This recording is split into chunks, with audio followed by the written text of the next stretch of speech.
ஆச்சி மசாலா. எந்த சமையலும் ருசி தேடும் ரகசியம். 20 ரூபாய்.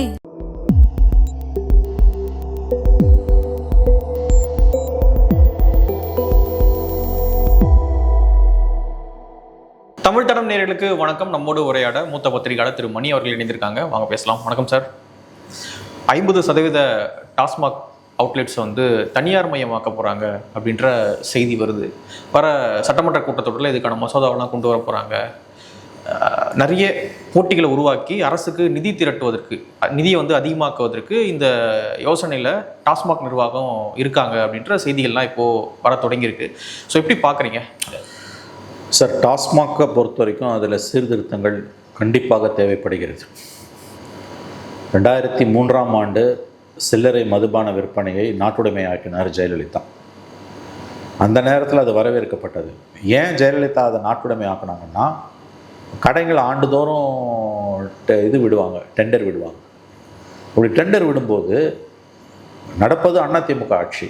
ஆனால் பெரும்பாலும் திமுககாரன் தான் டெண்டர் எடுக்கிறாங்க. எது? கடை ப்ளஸ் பார் ரெண்டுத்தையுமே சேர்த்து. இதை என்ன பண்ணாலும் உடைக்க முடியல அந்த சிண்டிகேட்டை. யார் ஆட்சியில் இருந்தாலும் திமுகவோட சிண்டிகேட்டு தான் ஒன் ஷாப்பில் இருக்குது. அப்போ தான் வந்து ஜெயலலிதா உளவுத்துறை அறிக்கைகளை வாங்கி அதன் மீதான ஆய்வுகள் மேற்கொண்ட பொழுது, யார் அதிகாரத்தில் இருந்தாலும் டிஎம்கேவோட ஹோல்டை சில்லறை மதுபான விற்பனை கடைகளில் உடைக்க முடியல. 90% கடைகள் மற்றும் பார்ஸ், சில சமயம் லீகல் பார்ஸ், சில சமயம் இல்லீகல் பார்ஸ், எதுவாக இருந்தாலுமே அவங்களோட ஹோல்டை உடைக்க முடியல. அப்படின்னும்போது தான் அப்போ மொத்தமாகவே கவர்மெண்ட் எடுத்துக்கலாம், எப்படி இருந்தாலும் அவங்களுக்கு தானே போகுது, கவர்மெண்ட்டுக்கு வரட்டும் போனோன்னு அவங்க கடையை எடுக்கிறாங்க. ஆனால் எடுத்த பிறகு கலைஞர் 2006 வந்த பிறகு அவரும் அதை அப்படியே கண்டினியூ பண்ணார். என்னன்னு கேட்டிங்கன்னா வந்து இவங்க ரெண்டு பேரும் திமுக, அதிமுக, ஜெயலலிதா, கருணாநிதி, ஸ்டாலின், எடப்பாடி யாராக இருந்தாலுமே அங்கே உள்ளுக்குள்ளே நடக்கிற அட்டூழியம் வந்து இவங்களுக்கு வசதியாக இருக்குது. அதாவது இந்தியாவிலேயே இந்த மதுபான விற்பனையில் அன்அக்கௌண்டட் மணி புரள்ற மாதிரி எந்த ஸ்டேட்லையுமே புரள்றது கிடையாது. இங்கே தான் அது ரொம்ப அட்டூழியத்தின் உச்சம். அதாவது டாஸ்மாக்ன்றது வந்து அரசு நிறுவனம் ஒரு 12-14 மதுபான ஆலைகளிலிருந்து கொள்முதல் பண்ணி சில்லறை கடைகளுக்கு அனுப்புகிறாங்க. இந்த கொள்முதலில் ஊழல், சில்லறை விற்பனையில் ஊழல், இதை தவிர வந்து இந்த டூப்ளிகேட் சரக்குன்னு சொல்லக்கூடிய அது ஓடுது. இந்த கடைகள் வந்து குறிப்பிட்ட சில அரசியல்வாதிகள், திமுக, அதிமுகவை சார்ந்த சில அரசியல்வாதிகள் தான் இந்த மதுபான ஆலைகளை நடத்துகிறாங்க. குறிப்பிட்ட சில வெரைட்டி பிராண்டு மட்டும்தான் வாங்குகிறாங்க. மற்ற மாநிலங்களில் ரொம்ப அதிகமாக விற்பனை ஆகக்கூடிய பிராண்டுக்கெலாம் இங்கே இடமே கிடையாது. இந்த மாதிரி வந்து ஒரு வெளிப்படைத்தன்மையற்ற ஒரு, அதாவது வந்து வர்த்தகத்துக்குரிய நியாய தர்மங்கள் இல்லாத ஒரு சிலர் மட்டுமே பலன் பெறக்கூடிய ஒரு அட்டூழியத்தை தான் ஜெயலலிதா, கருணாநிதி, எடப்பாடி, ஸ்டாலின் எல்லார் ஆட்சியும் கிட்டத்தட்ட 25 ஆண்டுகளாக இதுதான் நடந்துகிட்டு இருக்குது. பெரிய மாஃபியா, மிகப்பெரிய மாஃபியா. இதை பற்றி நீங்கள் புரிஞ்சுக்கணுன்னா வந்து எப்படின்னா வந்து 2022 மே மாதம் அன்றைய தமிழக நிதித்துறை அமைச்சர் பிடிஆர் பழனிவேல் தியாகராஜன் ஒரு கருத்தரங்கில் பேசும்போது கிட்டத்தட்ட 20,000 கோடி ரூபாய்க்கு மேலே வந்து அன்அக்கௌண்டடாக வந்து டாஸ்மாகில் வந்து பணம் புரளுது. எங்கேருந்து வருது, எங்கேருந்து போதே தெரியல. அப்போ நிதியமைச்சர், ஒரு நிதியமைச்சர், அது ஃபேமஸ் கோட். ஆமாம், அவ்வளோ படித்தவர், நிதிநிலை குறித்த விவகாரங்களில் பாண்டித்யம் மிக்கவர். அவரே வந்து இதை புரிஞ்சுக்க முடியாமல் திண்டாடினார். அந்த மாதிரி ஒரு சயின்டிஃபிக் கரப்ஷனை ரெண்டு பேரும், ஏடிஎம்கே டிஎம்கே ரெண்டு பேரும் 23-24 வருஷமாக பண்ணிகிட்டு இருக்காங்க. இப்போ விஜய் வந்தோடனே இதை உண்மையிலே சரி பண்ணணும்னு விரும்புகிறார். மற்ற மாநிலங்களில் மதுபான கொள்முதல் மற்றும் விற்பனை எப்படி நடக்குதுன்னு ஸ்டடி பண்ணுறதுக்கு குழுக்களெல்லாம் அவங்க அமைச்சிருக்காங்க. இப்போ என்னை பொறுத்த வரைக்கும் இது வரவேற்கத்தக்கது. டாஸ்மாக் விற்பனையை வந்து அரசாங்கம் சாராயத்தை வைக்கக்கூடாதுங்க, கண்டிப்பாக வைக்கக்கூடாது. முழுவதுமாக தனியார் மயமாக்குவது தான் நல்லது. விற்பனையை முறையாக தனியார்கிட்ட கொடுத்துடணும், அப்படியே கொடுத்துடணும். அப்படி தான் நான் சொல்கிறேன். இது வந்து முறையாக முழுக்க வந்து இந்த டாஸ்மாகில் நடக்கக்கூடிய இந்த கிட்டத்தட்ட 20 ஆண்டுகளுக்கு மேலே நான் அதை ரொம்ப உற்று பார்க்குறேன்ற முறையிலும் பிடிஆர் பழனிவேல் தியாகராஜன் சொன்ன அந்த 20,000 கோடி ரூபாய்க்கு மேலே இன்றைக்கி அது கிட்டத்தட்ட 30,000 கோடி ரூபாய் இருக்கும். அதற்கு மேலே அது ஹாஃப் ஆஃப் த அமௌண்ட் இருக்குல்ல, அது வந்து அன்அக்கௌண்டட். இப்போ ஆண்டுதோறும் வந்து கவர்மெண்ட் பட்ஜெட்டில் மதுபான விற்பனை மூலமாக ஆண்டுக்கு 40,000 கோடி 45,000 கோடி கிடைக்குதுன்னா, ஆக்சுவலாக அந்த மாதிரி டபுள் 45,000 கோடி கிடைக்குதுன்னா 90,000 கோடிக்கு தான் அர்த்தம். கணக்கில் வராமல் வெளியில் சுற்றுது. அது எங்கே போகுது, எங்கே வருது கண்டே. இப்போ பிடிஆர் மாதிரி அவரோ ஒரு விவரம் அறிந்த படித்த ரொம்ப ஷார்ப் மைண்ட் உண்டு அவருக்கு. அவராலே அது எங்கே போகுதுன்னு கண்டுபிடிக்க முடியல. இந்த விஞ்ஞான ஊழல்ன்ற வார்த்தை 100% சயின்டிஃபிக் கரப்ஷன் தான் இது. Scientific corruption. ஏங்க நீங்கள் யோசிச்சு பாருங்க, ஒரு பாட்டிலுக்கு 10,000 ரூபாய் வாங்கினா, யார் ஆட்சியில் இருந்தாலும், நான் இந்த ஆட்சிக்கு மட்டும் சேர்த்து தான் சொல்கிறேன். இப்போ அது யாருக்கு போகுதுன்றதே ஓகே, நான் அது கேள்வியும் சேர்த்து தான் வைக்கிறேன். 10 ரூபானா ஒரு நாளைக்கு 1 கோடி பேர் 1 கோடி பாட்டில் விற்குதுன்றான். ஒரு நாள் 1 கோடி இன்ட்டு 10னா 10 கோடி, மாதம் 30 கோடி. 1 கோடி இன்ட்டு 10னா 10 கோடி, மாதம் 300 கோடி, வருஷத்துக்கு 3600 கோடி. 3000 கோடி 3000 கோடி அண்ணா கொண்டு 5 வருஷத்துக்கு 15000 கோடி. இப்போ மினிஸ்டர் ஒரு வார்த்தை சொன்னார் சார், நாங்கள் வந்து வாடகை கட்டுறோம், கரண்ட் பில் கட்டுறோம், ஸோ அந்த காசுல இருந்து தான் எடுத்து கட்டிக்கிட்டு இருக்கோம். கதை அழகிறாங்க. இப்போ இருக்க மந்திரி சொல்கிறாரு. இப்போ இருக்கிற மந்திரி அப்போ நீ எதுக்கு 10 ரூபாய் பாட்டில் 10 ரூபாய் பாலாஜின்னு பாட்டே பாடினாரு விஜய், எதுக்கு பாடினாங்க? இதை தானே அவங்க சொன்னாங்க. அந்த குட்டைக்குள்ளே இவங்களும் விழுந்துட்டாங்க, அவ்வளோதான். இதை வந்து உண்மையிலே விஜய் சரி பண்ணணும்னு நினைக்கிறார். அவங்க வந்து ஒரு குழு அமைச்சிருக்காங்கன்னு கேள்விப்பட்டேன். சில மற்ற மாநிலங்களில் போய் அதை ஸ்டடி பண்ணாங்க. இந்தியாவில் எந்த மாநிலத்திலையும் இந்த அட்டூழியம் கிடையாதுங்க. இவ்வளோ பணம் கஜானாக்கு வரணுங்க. கஜானாக்கு வந்துன்னா இன்னும் நலத்திட்ட உதவிகளை செய்யலாம், மருத்துவமனைகளை கட்டலாம், பள்ளிகளை கட்டலாம், சாலைகளை சீரமைக்கலாம், எவ்வளவோ செய்யலாங்க. ஆனால் அது இன்னொரு குற்றச்சாட்டாகவும் மாறிடும். 1 லட்சம் கோடி அங்கேருந்து வந்துகிட்டு இருக்கு, அப்போது தமிழ்நாட்டு இளைஞர்களை பாழ்படுத்துது டாஸ்மாக். இல்லை நீங்கள் வந்து உலகம் பூரா ஒரு விஷயம் புரிஞ்சுக்கோங்க. அதாவது வந்து மதுவிலக்கு என்பது உலகம் முழுவதும் தோற்றுப்போன கொள்கை. தனி மனிதன் திருந்தாவிட்டால் உங்களால் திருந்த முடியாது. வள்ளுவர் வந்து கல் உண்ணாமைன்னு தான் சொன்னார், கல் உற்பத்தி பண்ணாமைன்னு சொல்லலை. நீங்கள் வந்து இந்த அடிக்ஷன் சென்டர்ஸ் நடத்துகிற மனிதர்கள் இருக்காங்கல்ல, நான் வந்து முறையாக படிச்சுட்டு எம்பிபிஎஸ் படிச்சுட்டு அடிக்ஷன் சென்டர்ஸ் பண்ணக்கூடிய டாக்டர்ஸ், இந்த இவங்களை விட்டுருங்க. நீங்கள் வந்து போலி நிறைய பேர் இருக்கான், டுபாக்கூர்னால அவனை விட்டுருங்க. முறையாக அடிக்ஷன் சென்டர்ஸ் அரசுக்கிட்ட லைசன்ஸ் வாங்கி எம்பிபிஎஸ் படித்து ஆங்கில மருத்துவம் படிச்சுட்டு சொல்கிறேன். அவங்க எந்த டாக்டர் கேட்டிங்கனாலும் அவங்க வந்து ஒரு சமூகத்தில் இருக்கக்கூடிய மது பிரச்சனையை தீர்ப்பதற்கு மது விலக்கை ரெக்கமெண்ட் பண்ணுறதே கிடையாது. உங்களுக்கு ஒரு விஷயம் தெரியுமா? இன்றைக்கி தமிழ்நாட்டில் இருக்கக்கூடிய சில அடிக்ஷன் சென்டர்ஸுக்கு குஜராத்லேருந்து பேஷண்ட்ஸ் வராங்க. குஜராத் வந்து மதுவிலக்கு, கவனிங்க, குஜராத்ன்றது வந்து மதுவிலக்கு பரிபூர்ணமாக இருக்க மாநிலம். ஆனால் சைடில் ஓடும், பயங்கரமாக ஓடுது. நான் நல்லா கவனிங்க. இன்றைக்கி நீங்கள் பாட்டில் வச்சுருந்தீங்கன்னா உங்களை பிடிச்சி அரெஸ்ட் பண்ணலாம் உள்ள, அதுதான் நிலைமை. ஆனால் கிரே மார்க்கெட்டில் ஓடும். அடிக்ஷனுக்கு வரான்னா எவ்வளோ தூரம் அங்கே அவைலபிள்? நான் ஏன் குஜராத்துன்னு இதை சொல்கிறேன்னா, மது விலக்கு பரிபூர்ணமாக இருக்கக்கூடிய ஒரு மாநிலத்தில் ஆனால் மது கிடைக்குது, பரவலாக கிடைக்குது. அடிக்ஷனுக்கு அங்கேருந்து இங்கே வரான்னா எந்த அளவுக்கு அங்கே பரவலாக கிடைக்குது? சவுதி அரேபியாவிலேருந்து அடிக்ஷனுக்கு வரான். சவுதி அரேபியாவில் பாட்டில் வச்சுருந்தா கையை வெட்டுறது, காலை வெட்டுறதுலாம் நடக்கும். உங்களுக்கு தெரியும், ஒன் ஆஃப் த ப்ரூட்டல் டிக்டேட்டர்ஷிப்ஸ் வாங்க. உலகிலேயே கொடூரமான சர்வாதிகார நாடுகளில் ஒன்று சவுதி அரேபியா. அங்கேருந்து ட்ரீட்மெண்ட்டுக்கு வரான். எங்கள் தமிழ்நாட்டில் இருக்கக்கூடிய அடிக்ஷன் சென்டர்ஸ்க்கு. நீங்கள் ஒன்றும் இல்லை, நீங்கள் வந்து ஒரு பத்திரிக்கையாளர் தமிழகத்தில் இருக்கக்கூடிய அடிக்ஷன் சென்டர்ஸ்க்கு போனீங்கன்னா, அங்கே நான் சொல்கிறது படித்த டாக்டர்ஸ், எம்பிபிஎஸ் டாக்டர்ஸ் நடத்துகிற ட்ரீட்மெண்ட் சென்டர்ஸ். மற்ற போலியானதுக்கெல்லாம் போனீங்கன்னா வேணாம். அங்கே பார்க்கக்கூடிய காட்சிகள் தமிழகத்துக்கு வெளியிலேருந்து வரக்கூடியவங்க மதுவிலக்கு உள்ள மாநிலங்கள்லேருந்தே வராங்க. அது 1920களையும் 30களையும் அமெரிக்காவில் பெரிய அளவில் முயற்சிக்கப்பட்டு தோற்று போன விஷயம் மதுவிலக்கு. சந்திரபாபு நாயுடு 90களின் மத்தியிலேயே பெரிய அளவில் அதை கொண்டு வந்தார். இங்கேருந்து திருப்பதி போகிறோன்னா செக் பண்ணுவாங்க பஸ்ஸில். நான் பார்த்துருக்கேன் திருப்பதி போகும்போது லேடிஸ் ஜென்ஸை இது பண்ண பீகாரில் கொண்டு வந்திருக்காங்க, பண்ணிட்டு இருக்காங்க. ஆனால் பீகாரில் நிலைமை மோசமாக போயிட்டு இருக்குது. நீண்ட நாள் பீகாரில் தாக்கு பிடிக்காது. ஒன்று நிதி ஆதாரம் போகிறது, இன்னொன்று வந்து அது மனித இயல்புக்கு எதிரானது. நீங்கள் வந்து கட்டுப்படுத்தலாம், குறைக்கலாம். ப்ரொஹிபிஷன் சொல்யூஷனே கிடையாது, விழிப்புணர்வு தான் ஏற்படுத்தணும். எஸ் மதுவிலக்கு சொல்யூஷனே கிடையாது. ரெண்டாவது, தமிழ்நாட்டில் இன்றைய நிலவரம் என்பது டாஸ்மாக்ன்றது வந்து முறைகேடாக, அதாவது அரசுக்கு வர வேண்டிய பணம் வெளியில் சுற்று. ரெண்டாவது, அதில் ஒரு மதுபான கொள்கைன்னு எல்லா மாநிலங்களையும் இருக்குங்க. எல்லா ஒரு கஸ்டமர் விரும்புகிற வெரைட்டியை கொடுக்கறது தான் அரசோட வேலை, அல்லது வந்து அந்த தொழில் செய்கிறவனோட வேலை. இங்கே கவர்மெண்ட் நடத்துறதால கவர்மெண்ட்ன்றோம், ப்ரைவேட்னா ப்ரைவேட்டு. சில மதுபான ஆலை உரிமையாளர்கள், அவங்க திமுக அண்ணா திமுகவோட முக்கியஸ்தர்கள், எந்த ஆட்சி வந்தாலும் அவங்க தான் வந்து கோல் வச்சுவாங்க. திமுக வந்தாலும் அதிமுக பிரமுகர்களோட ஆலையிலேருந்து வாங்காங்க, அதிமுக ஆட்சியிலேருந்து திமுக பிரமுகர்லேருந்து வாங்க. அவங்களுக்குள்ள ஒரு அக்ரிமெண்ட். இப்போ அந்த கார்ட்டெல்லாம் உடைக்கணும்னு விஜய் விரும்புகிறார். அது இவங்க 2 பேருக்கும் பிடிக்காது. இப்போயே சங்கங்களை தூண்டி விட ஆரம்பிச்சிருக்காங்க. தனியார் மயமாக்கினா நாங்கள் கால வரையற்ற போராட்டம்ன்றாங்க. At some point of time TASMAC must be completely ப்ரைவேட்டைஸ்டுங்க. அண்ட் முறையாக மற்ற மாநிலங்களில் இருக்க மாதிரி ப்ரொக்யூர்மெண்ட் வந்து எல்லா பிராண்டும் கிடைக்கிற மாதிரி பண்ணணும். ஒத்த பைசா வெளியில் போகக்கூடாது. அரசுக்குள்ள சிஸ்டத்துக்குள்ளே வருமானம் வரணும். நீங்கள் அதை செய்யாமல் நீங்கள் மதுவிலக்கு அப்படி இப்படிலாம் கதை எழுந்தீங்கன்னா, நான் யதார்த்தமாக பேசுகிறேன். இப்போ நம்ம பேசுகிறதுக்கு விமர்சனத்துக்கு உள்ளாகும், எனக்கு தெரியும். நீங்கள் ப்ரமோட் பண்ணாதீங்க. இப்போ டெட்ரா பேக்கெட்டில் போட்டு விற்கிறேன்னா அது தப்பு. ஏன்னா குடிக்கிறவன் இப்போ ஃப்ரூட்டி மாதிரி டெட்ரா பேக்கெட்டில் போட்டு விற்கிறோன்னு ஒரு ப்ரப்போசல் இதே செந்தில் பாலாஜி கொண்டு வந்தார். உங்களுக்கு ஞாபகம் இருக்கும், 3 ஆண்டு. அது ஆபத்தானது. அந்த மாதிரிலாம் ப்ரமோட் பண்ணிங்கன்னா அது நம்ம எதிர்க்கணும். ஆனால் தனியார் மயமாக்குறதும் டிரான்ஸ்பரன்சியை கொண்டு வரதும் மற்ற மாநிலங்களில் இருக்க மாதிரி எல்லா விதமான பிராண்டும் அங்கே அவைலபிளாக இருக்கிறதும் அரசுக்கான வருவாயை மேலும் மேலும் ஊக்குவிக்கும்.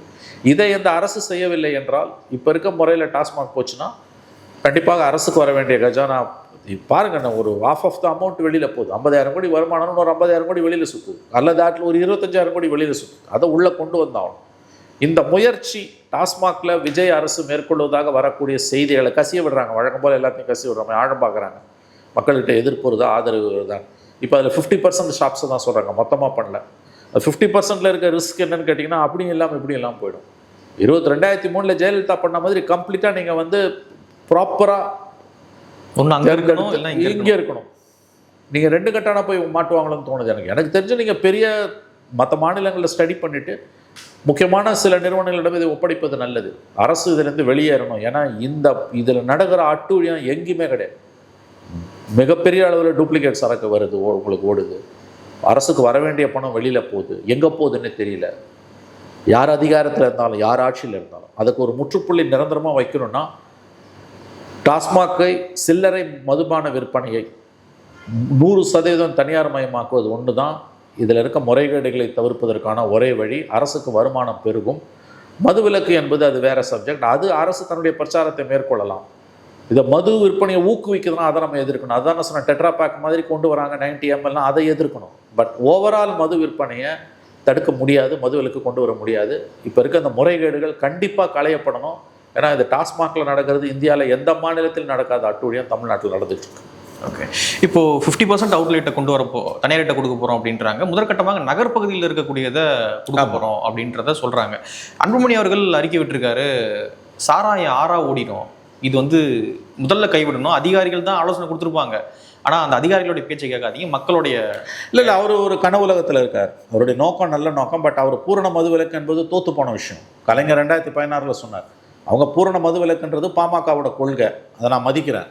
அவங்க பாலிசி வைஸ் வந்து இந்தியாவில் வந்து தொடர்ந்து மதுவிலக்கை வலியுறுத்துகிற ஒரே கட்சி அவங்க தான். நான் சொல்கிற அந்த கொள்கையே தப்புன்றேன். பரிபூர்ண மதுவிலக்கு என்பது தோற்றுப்போன கொள்கை. அது மனிதனுடைய இயல்புக்கு எதிரானது, உலகம் பூரா தோற்றுப்போன கொள்கை. இன்றைக்கி இருக்கக்கூடிய நவீன உலகத்தில் மதுவிலக்கெல்லாம் எந்த நாட்டாலையுமே வந்து இம்ப்ளிமெண்ட் பண்ண முடியாது. இப்போ நீங்கள் பீகார்லாம் எடுக்கலாம். பீகாரில் நிலைமை ரொம்ப மோசமாக இருக்குது, வெளியில் தெரியல உங்களுக்கு. இப்போ குஜராத்தை பற்றி நீங்கள் பேசுகிறீங்க. நான் சொல்கிறேன், குஜராத்லேருந்து ஏங்க டி அடிக்ஷன் சென்டர்ஸ்க்கு தமிழ்நாட்டுக்கு வரான்? டி அடிக்ஷன்னா என்ன அர்த்தம் பிரபு? நிறையா குடிக்கிறான்னு அர்த்தம், டெய்லி குடிக்கிறான்னு அர்த்தம். டெய்லி குடிக்கிறதுக்கும் நிறையா குடிக்கிறதுக்கும் குஜராத்தில் ஸ்பேஸ் இருக்குன்றதுனால தான் இங்கே வரான். அது உணர்த்தக்கூடிய பாடம். திரும்ப திரும்ப குஜராத்னு ஏன் சொல்கிறோன்னா, பரிபூர்ண மதுவிலக்கு மகாத்மா காந்தி பிறந்த குஜராத்தில். டி அடிக்ஷனுக்கு ஒருத்தன் போகிறான்னா அவன் குடிக்க அடிமையாக இருக்கான். குடிக்க அடிமையாக இருக்கான்னா குடி அவனுக்கு அவைலபிளாக இருக்குது, தினமும் அவைலபிளாக இருக்குது, நிரம்ப அவைலபிளாக இருக்குது. இப்போ சந்திரபாபு நாயுடு 95, 96, 97 பண்ணார். இப்போ மொத்தமாக திறந்து விட்டார். நீங்கள் இதை முறைப்படுத்தலாம், குடிப்பவர்கள் எண்ணிக்கையை குறைக்கலாம், மதுவை ப்ரமோட் பண்ணாமல் இருக்கலாம், டெட்ரா பேக் மாதிரி போடாமல். இப்போ என்னென்னமோ பண்ணாருங்க செந்தில் பாலாஜி, டெட்ரா பேக் உள்ள கொண்டு வரனாரு. அப்புறம் உங்களுக்கு ஞாபகம் இருக்குன்னு நினைக்கிறேன், கிரிக்கெட் ஸ்டேடியத்துலலாம் மது விற்பனைனாங்க. திருமண மண்டபங்களில் வந்து லைசன்ஸ் வாங்காமல் மது விற்பனை பண்ணலான்னு சொல்லி அதெல்லாம் அயோக்கியத்தனம். அதுதான் மது ஆறா ஓட விடும். என்கரேஜ் பண்ணக்கூடாது. அது என்கரேஜ். அதுதான் அழகாக சொன்னீங்க நீங்கள். கவர்மெண்ட் வந்து முதல்ல டாஸ்மாக்லேருந்து வெளியேறணும், ப்ரைவேட்டுக்கு மொத்தமாக கொடுங்க, ரெகுலேட் பண்ணுங்கள். Sale, let the private parties do the selling, but neither the private parties nor the government should promote. அரசோ தனியாரோ ப்ரமோட் பண்ணக்கூடாது. விற்பது என்பது இப்போ அரசு விற்பது, தனியாருக்கு போவது அரசுக்கு நல்லது. ஏன்னா டாஸ்மாகில் வரக்கூடிய பணம் இதில் ரெண்டு மடங்காக வரும். அரசுக்கான பல நலத்திட்ட உதவிகளுக்கு அது உதவும். மதுவிலக்கு என்பது ஒரு உயர்ந்த கொள்கை, அதில் மாற்று கருத்துக்கு இடம் இல்லை. மகாத்மா காந்தியோட பிடித்த கொள்கை. ஆனால் நடைமுறை வாழ்க்கைன்னு ஒன்று இருக்குது, யதார்த்தம் ஒன்று இருக்குது. இன்றைக்கி இருக்க நவீன உலகத்தில் எந்த நாடும் ஒரு தனித்தீவாக இருக்க முடியாது.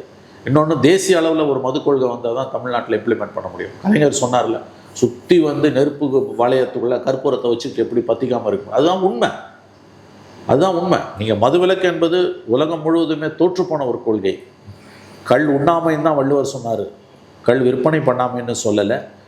ஒழுங்குபடுத்துங்க, முறைப்படுத்துங்க, அதன் மூலம் அரசுக்கு வருமானம் வரும்.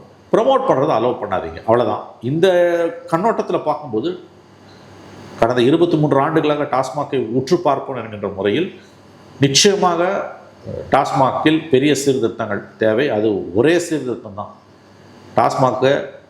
டாஸ்மாகிடமிருந்து சில்லறை மது விற்பனையை முற்றிலுமாக ஒழித்து கட்ட வேண்டும்.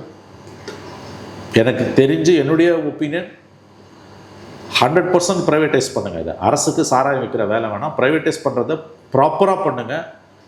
அதில் மூலம் வரக்கூடிய ரெவென்யூ அரசுக்கு பெரிய அளவில் உதவும். அதில் கார்ட்டல்ஸ் வராங்கன்னா அதை ஃபைட் பண்ணுங்கள். பட் மற்றபடி வந்து இப்போ இருக்க சுச்சுவேஷனில் கண்டிப்பாக டாஸ்மாக் இனிமேல் ஓட முடியாது. இப்போது இது அரசுக்கு கஜனாவுக்கு பணம் கொண்டு வரணும் அப்படின்ற பார்வையை தாண்டி பொலிட்டிக்கலாகவும் பார்க்கலாமா சார்? ஏன்னா ஃபஸ்ட்டு 2003 தான் ஜெயலலிதா அம்மையார் வந்து அரசு நடத்தணும் அப்படின்றாங்க. அதன் பிறகு வந்த கலைஞர் அவர்களாக இருக்கட்டும், இபிஎஸ்ஸாக இருக்கட்டும், ஸ்டாலின் அவர்களாக இருக்கட்டும், யாருமே வந்து அதன் பிறகு அதை கையை வைக்கல, அப்படியே கன்டினியூ ஆகட்டும் அப்படின்னாங்க. ஏன்னா அதன் மூலியமாக பார்ட்டிக்கு நிறைய அமௌண்ட்டு போகுது, நிறைய பார்ட்டி மெம்பர்ஸ் வாழறாங்க. ஸோ இது நிறைய பார்க்க முடியுது. அதனால் வந்து அதை அப்படியே இருக்கணும், டிஸ்டர்ப் பண்ண வேண்டாம், மேபி அப்படியே அவங்க நினச்சிருக்கலாம். ஆனால் இந்த கவர்மெண்ட் முதல்ல நமக்கு ஒன்றும் அதில் லாபம் கிடையாது, யாரும் லாபம் அடையவும் கூடாது, அதை காலி பண்ணுங்க அப்படின்றாங்க. அது மட்டும் இல்லாமல் ஒரு சில குறிப்பிட்ட மதுபான ஆலைகள்ல இருந்து மட்டும்தான் மதுபானங்கள் வாங்குறாங்க. அது திமுக அதிமுக சார்ந்த சில மதுபான ஆலைகள் இருந்தான். ஸோ முதல்ல வந்து எதிரியினுடைய அந்த பொருளாதாரத்தில் அடிக்கிறாங்களா, அதுக்கான பார்வையா இது? அது உண்மைதான். திமுக அண்ணா திமுகவுடைய ஃபினான்ஷியல் ரிசோர்ஸஸை க்ரஷ் பண்ணுறாங்க. அவங்களுக்கு பெரிய அளவில் ஆலைகள், கட்சிக்காரன் கீழே வந்து சம்பாதிக்கிறான், அது எல்லாத்தையும் ஒழிச்சு கட்டுற வேலையை ஆரம்பிக்கிறாங்க. ஒரு மாடர்ன் சொசைட்டியில் லிக்கர் சேல்ஸ் இப்படி இருக்க முடியாதுங்க. இது ரொம்ப ரொம்ப அபத்தமானது, அவலமானது, அருவருப்பானது. எந்த டிரான்ஸ்பரன்சியும் கிடையாது. அந்த குவாலிட்டி ஆஃப் லிக்கர் வந்து உங்களுக்கு வந்து ரொம்ப ரொம்ப புவர். சொல்லுவாங்க உங்களுக்கு பாண்டிச்சேரியில் 10 வருஷம் குடிச்சான்னா குடல் அருந்து போகிறது, தமிழ்நாட்டில் 1 வருஷம் குடிச்சானா அருந்து அப்படின்னு சொல்லுவாங்க. ஆமாம். மிலிட்ரி லிக்கர் சேல்ஸ் இருக்கு இல்லையா, இந்தியன் மிலிட்ரியில் 4 லேபில் டெஸ்ட் பண்ணுவான் இந்தியா பூரா. அதோட குவாலிட்டி, அவங்க உற்பத்தி பண்ணுற மதுபானங்கள், விஸ்கியோ, ரம்மோ, ஜின்னோ, பியரோ, இந்திய இராணுவத்துக்கு டிஃபென்ஸ் கேன்டீன்ஸ்க்கு போகிறது, யூ ஒன்ட் பிலீவ் இட். அவங்க 4 முனைகள் ஒரு இடத்துல இது பண்ணால் கூட வந்து போயிடும். அப்படின்னா வந்து தேவை அவங்களுக்கு வந்து அதோட குவாலிட்டி. இது வந்து மனிதன் தோன்றின காலத்துலேருந்து இருக்கிற விஷயம். அது மனிதன் இருக்கிற வரைக்கும் அது இருக்கும். அதை நீ முறைப்படுத்த தான் முடியும். ரெகுலேட், பேன் பண்ணுறதுன்றது அபத்தமான வாதம். அது வந்து ரொம்ப ஒரு உட்டோப்பியன் கான்செப்ட். அது வெறும் பெருங்கனவு. எதையுமே நீ இன்றைக்கி இருக்க வேர்ல்டில் தடை செய்ய முடியாது, குறைக்கலாம். அதனால் சொன்ன 20s and 30s அமெரிக்காவில் முடிவு பண்ணப்பட்ட, பரிசோதிக்கப்பட்டு தோற்று போன ஒரு விஷயம். கணிசமான அளவு குறைக்கலாம், கணிசமான அளவு வந்து ரெகுலேட் பண்ணலாம். பட் பேன் பண்ணுறது சொல்யூஷனே கிடையாது. இங்கே தமிழ்நாடு மாதிரி அட்டூழியம், அயோக்கியத்தனம், அராஜகம், பஞ்சமாக பாதகம், வார்த்தைகளால் விவரிக்க முடியாத ஒரு கேவலம் இந்தியாவில் எந்த மாநிலத்திலையும் கிடையாது. இவங்க 2 பேரும் பண்ண வேலை, திமுக அண்ணா திமுக. அதாவது ப்ரொக்யூர் பண்ணுறது எல்லா மாநிலங்கள்லேயும் ஃபேராக இருக்கும். பெரும்பாலான மாநிலங்கள் எல்லா டிஸ்டிலரிஸ்லேருந்தும் ப்ரொக்யூர் பண்ணுவாங்க. 2வது, எந்த பிராண்ட் வந்து கஸ்டமருக்கு பிடிக்குதோ, எங்கே ஃபாஸ்ட் மூவிங்கோ அதை கொடுப்பாங்க. அது 2மே கிடையாது. இவனுக்கு பிடிச்ச ஆலையிலேருந்து தான் அவன் எடுப்பான். திமுக ஆட்சின்னா திமுக பிரமுகர்களுக்கு சொந்தமான ஆலைகள்லேருந்து 60% 70% வருதுன்னா அதிமுக பிரமுகர்கள்ட்ட 30% வரும். அவனையும் குட் புக்ஸில் வச்சுப்பான். ஏன்னா நாளைக்கு ஆட்சி மாறும். அதிமுக வந்தானா அது அப்படியே ரிவர்ஸ். இது ஒன்று ப்ரொக்யூர்மெண்ட். அந்த பிராண்டை பொறுத்த வரைக்கும் எல்லா மாநிலங்கள்லேயும் பவர்ஃபுல்லாக ஃபாஸ்ட் மூவிங் பிராண்ட் இங்கே இருக்காது. இவன் எதை ப்ரமோட் பண்ணுறானோ அதுதான் வரும். 3வது, ப்ரைஸிங்கில் இருக்கக்கூடிய அட்டூழியம். 4வது, இதை தாண்டி டாஸ்மாக் தான் ப்ரொக்யூர் பண்ணி விற்குது இல்லையா, டாஸ்மாக் மூலமாக வராமல் ஓகே இதுவும் நடக்குது. ஸோ அதனால தான் அவர் சொல்கிறாரு 20,000 கோடிக்கு மேலே. அண்ணா எவ்வளோ பெரிய வார்த்தைங்க.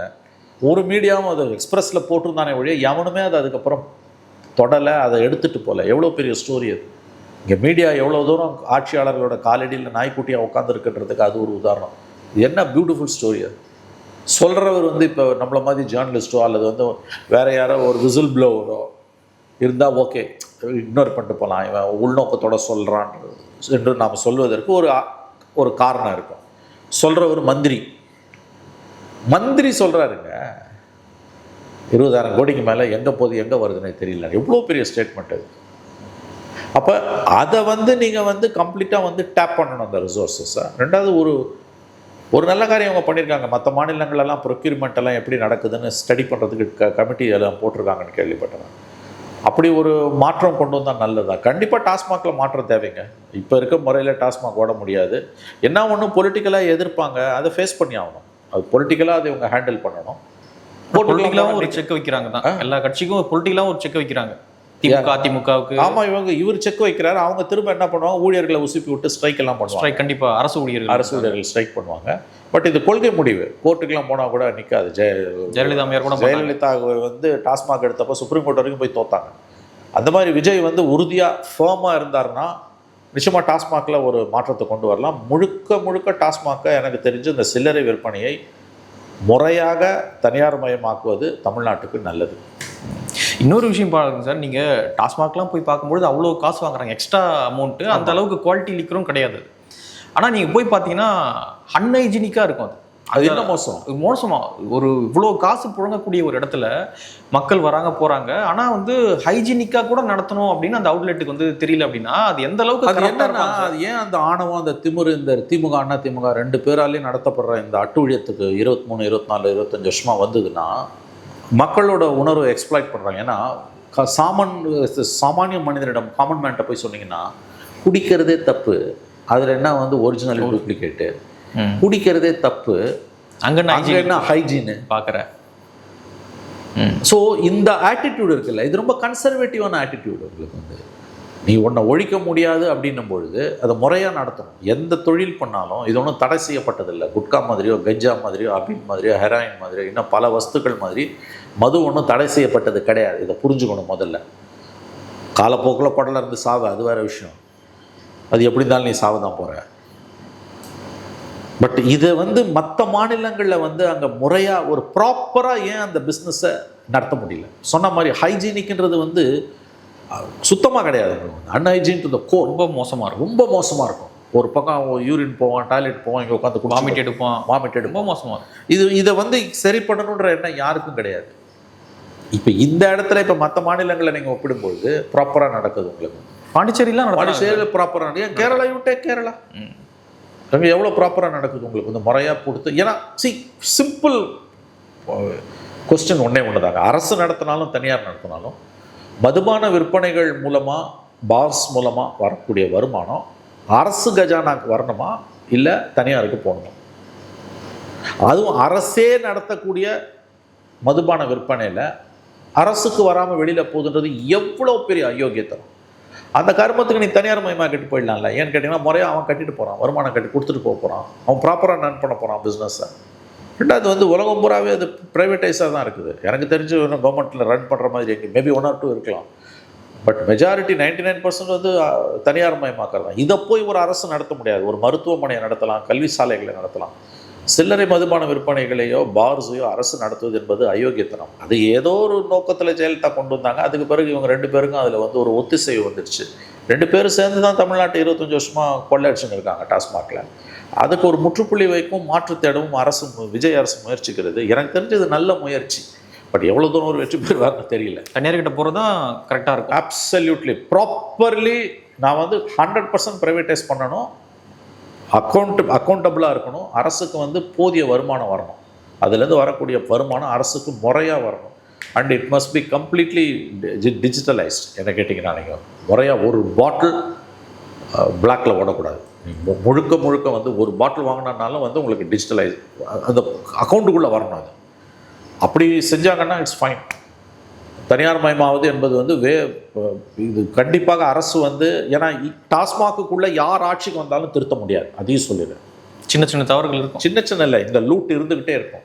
இது திருத்த முடியலன்னா நாளைக்கு தாவேக்காக்கு வந்து அவங்க 1 வருஷத்துலேயே 2 வருஷத்துக்குள்ளேயே இது ப்ரைவேட்டைஸ் பண்ணலன்னா திமுகவும் அதிமுகவும் அதிகாரத்தில் இருக்கும்போது அவங்களுக்கு எவ்வளோ லாபம் கிடச்சதோ அந்த கொழுத்த லாபம் தாவேக்காக்கும் வரும். அப்புறம் அவங்களுக்கு வந்து எண்ணம் வராது, அவங்களுக்கும் மாற்றணுன்ற எண்ணம் வராது. 2 வருஷத்துக்கு மேலே அனுபவிச்சிட்டாங்கன்னா, ஏன்னா எலெக்ஷன் ஃபண்டு, ஓட்டு போடுறதுக்கு துட்டு கொடுக்குறது எல்லாம் இதுலேருந்து வரதாங்க, அவங்களுக்கும் அந்த எண்ணம் வராது. ஆனால் இது ஒரு நல்ல முயற்சி விஜய் எடுத்திருப்பது. தெரியல அவர் இப்படி வெற்றி பெறுவாரா இல்லையான்னு, அது ஆண்டவங்க கையில் தான். ஓகே சார், நிறைய விஷயங்களை மட்டும் பகிர்ந்துக்கிட்டீங்க. நன்றி சார்.